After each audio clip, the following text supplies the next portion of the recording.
la ministre. Alors nous passons aux orateurs du groupe La France Insoumise. La parole est à monsieur le député Bastien Lachaud. Merci Madame la Présidente. Madame la Ministre, à plusieurs reprises, vous nous avez dit que l'hôpital n'est pas une entreprise et que le système de rentabilité appliqué conduit à lui faire perdre le sens de sa mission de service public. Nous ne pouvons qu'approuver vos propos et nous féliciter qu'enfin soit mis un terme à une logique délétère pour la santé, provoquant une grande souffrance au travail pour les soignants et encourageant les actes rentables plutôt que les actes utiles. Ce sont de belles intentions, mais qu'en est-il de la réalité du plan hôpital annoncé pour 2018 ? Le PLFSS voté à l'automne dernier nous fait craindre qu'elle reste lettre morte. Avec une logique d'austérité particulièrement drastique, l'hôpital public sera durement touché. 1,6 milliard d'euros manquant par rapport aux besoins, alors que les personnels sont à bout et que seul leur dévouement fait encore tenir les hôpitaux. Le fameux virage ambulatoire va encore davantage pénaliser les patients en les renvoyant chez eux trop tôt, les privant du temps de repos nécessaire à leur rétablissement. Les regroupements de services, sous prétexte d'efficacité, vont encore éloigner le service public des patients. Comment parler d'égalité des citoyens sur le territoire alors que les services se raréfient, que les déserts médicaux s'accroissent, que les hôpitaux ferment pour être regroupés et qu'il faut, par exemple, aller toujours plus loin pour trouver une maternité. La conséquence est simple. La capacité de la population à se soigner correctement est menacée. Trop de personnes renoncent déjà à se soigner, faute de moyens ou faute de disponibilité des soins. Madame la ministre, vous engagez-vous à réellement supprimer la logique financière de la tarification à l'acte? Vous engagez-vous à reconstruire l'hôpital public en cessant de brutaliser les soignants en leur demandant toujours plus avec toujours moins de moyens? Vous engagez-vous enfin à donner à l'hôpital les moyens financiers et humains dont il a besoin? Merci, monsieur le député. Madame la ministre. Monsieur le député Lachaud, d'abord, mon engagement vis-à-vis de l'hôpital est plein et entier. Je l'ai dit plusieurs fois dans cet hémicycle et j'ai déjà dit que des annonces seraient faites en 2018. Par ailleurs, ce n'est pas la première fois que dans la bouche de votre groupe, j'entends dire que la médecine ambulatoire fait prendre des risques aux malades. Je ne peux pas vous laisser dire ça. En tant que médecin, en tant qu'ancienne présidente de la Haute Autorité de Santé, toutes les études scientifiques montrent que un retour à domicile précoce ou l'absence d'hospitalisation pour certaines maladies rend service aux malades, lui permet une réhabilitation plus précoce, lui évite des infections nosocomiales et est en fait un gain pour les malades. Donc quand on parle de médecine ambulatoire ou de chirurgie ambulatoire, on s'adresse à des malades qui vont gagner en qualité de vie et en quantité de vie en rentrant tôt chez eux. Évidemment, il est hors de question de faire rentrer chez eux des personnes qui ne sont pas en état de le faire. Donc vous ne pouvez pas, monsieur le député, faire rimer médecine ambulatoire avec prise de risque, alors que c'est en fait un gain pour la grande majorité des patients et c'est prouvé par l'ensemble des études scientifiques sur la question, notamment sur la chirurgie. Donc je souhaite remettre les choses au clair.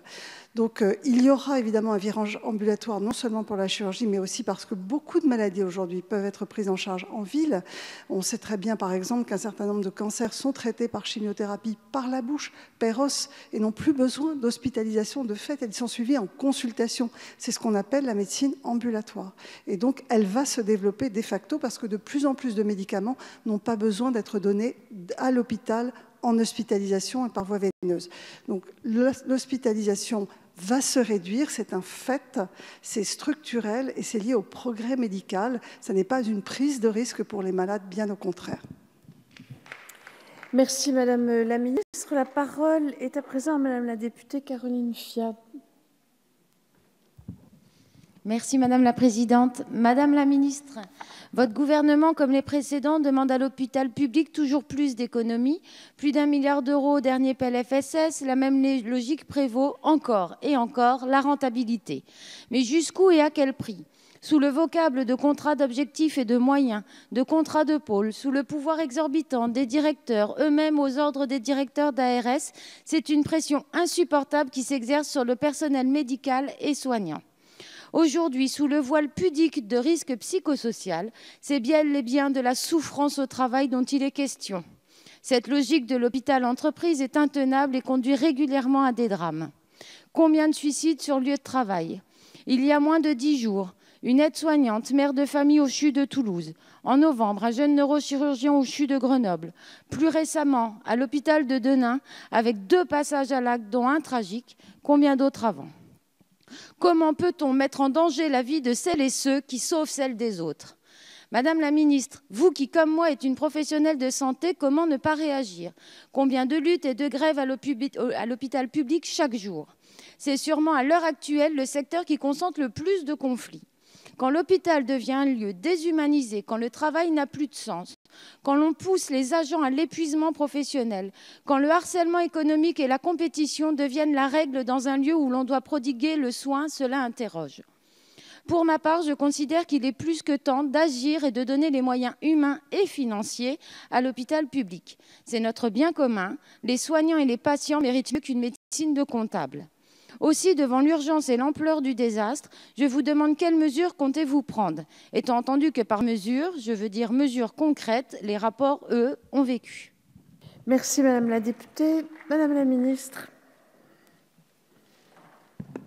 Madame la députée Fiat, je ne peux, comme vous, que d'abord apporter toutes mes condoléances aux familles qui sont touchées par ces drames et aussi aux communautés hospitalières qui sont généralement extrêmement secouées lorsqu'un suicide survient dans un établissement ou même en dehors d'un établissement, mais chez l'un de chez eux.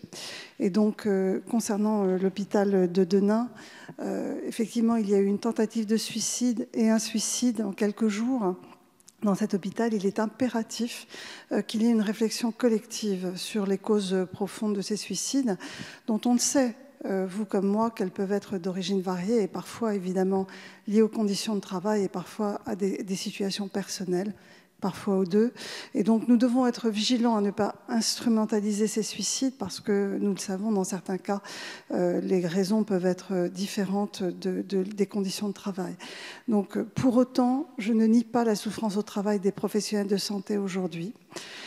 C'est la raison pour laquelle j'ai dit et répété que je souhaitais que l'on modifie et qu'on ait une réflexion sur l'hôpital et sur son fonctionnement de façon à redonner du sens à la mission des soignants dans l'hôpital et notamment l'hôpital public.